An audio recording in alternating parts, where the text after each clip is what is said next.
Ma'am, how about yung AFAM na hindi ka pa pinapakilala sa family niya or kaibigan? Seryoso ba yan? Igat! Kako nga, if may jowa kang AFAM, mostly sa mga ganyan, gusto nila yung privacy. Okay? May iilan naman na pinapakilala ka kaagad sa mga friends nila, sa mga family nila, lalo na yung pamilya, pero still, under observation ka pa kasi.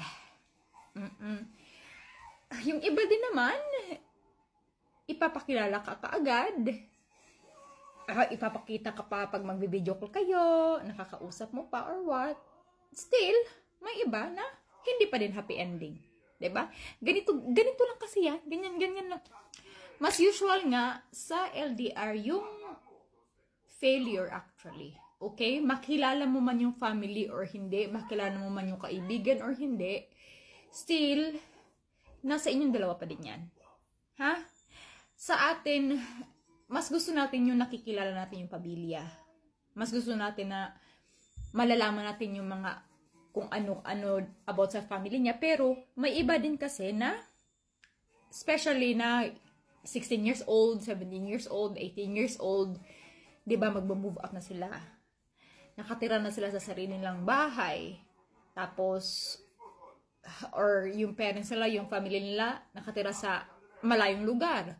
So, hindi talaga possible na lagi at lagi mong nakikita. Igat, huwag kang masyadong advance, huwag kang mag-demand. And then, may nanonotice ka na medyo sensitive si AFAM about sa family, about sa friends, medyo masikreto siya or eventually mag-open up siya na may ganito na sitwasyon sa pamilya niya, tapos naiinis siya or nag-aaway kayo because pinipilit mo nga na gusto mong makilala, gusto mong ganito.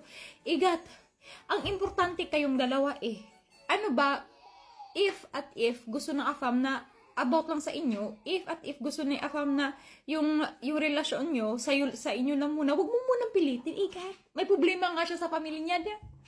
May problema siya sa kaibigan niya. Ayaw niya muna makipag-usap sa kanila, tapos ikaw gusto makipag-usap sa pamilya. Ayaw nga niya, diba? Hindi natin alam if ano talaga yung reason, pero respetuhin mo.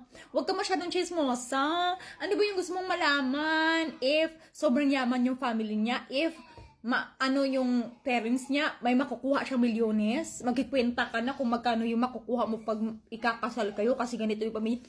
Igat! My goodness! Yung sa inyo nga, sa inyo lang yun. Wala na silang pakialam dun. And, alam nyo, may mga ibang pamilya pa naman na pakialamera. If hindi ka bet, especially if Pinay ka, sasabihin na, wag yung Pinay, anak, kasi yung mga Pinay, mga mukhang pera.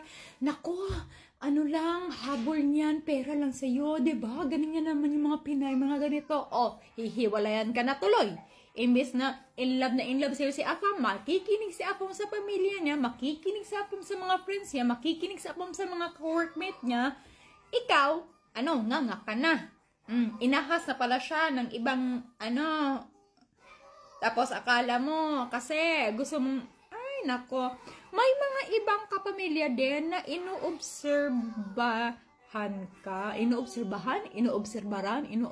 basta ganon, they're absorbing you. If pasok ka sa taste nila, then a-agree yan na, sige anak, sige. May ganyan din, Igat, akala mo lang. May mga pakialamerang mothers, may mga pakialamerang fathers, kapatid, mga tiyo, tiya, auntie, ang buong angkan. May ganyan, Igat. Nako lang. So, if gusto mo talaga na makilala yung pamilya, makilala yung kaibigan, go. Still, nasa inyong dalawa pa din yan. If magkakaintindihan kayo.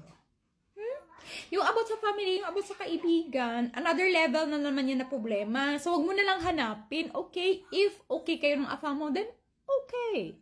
Ipagpatuloy mo rin relasyon, i-observe mo, if si AFAM na talaga yung gusto mo, if gusto ka din ni AFAM, if ipaglalaban ka ni AFAM, then, good for you. Pero wag mo nang pilitin. So, Imbes na gusto ka ni Afa, may chismosa ka, gusto mong ipilit na, gusto ko talaga makilala yung ano niya, gusto ko talaga makilala yung mother niya, yung father niya, yung ano. Ayan, tuloy, iniwan ka. Na.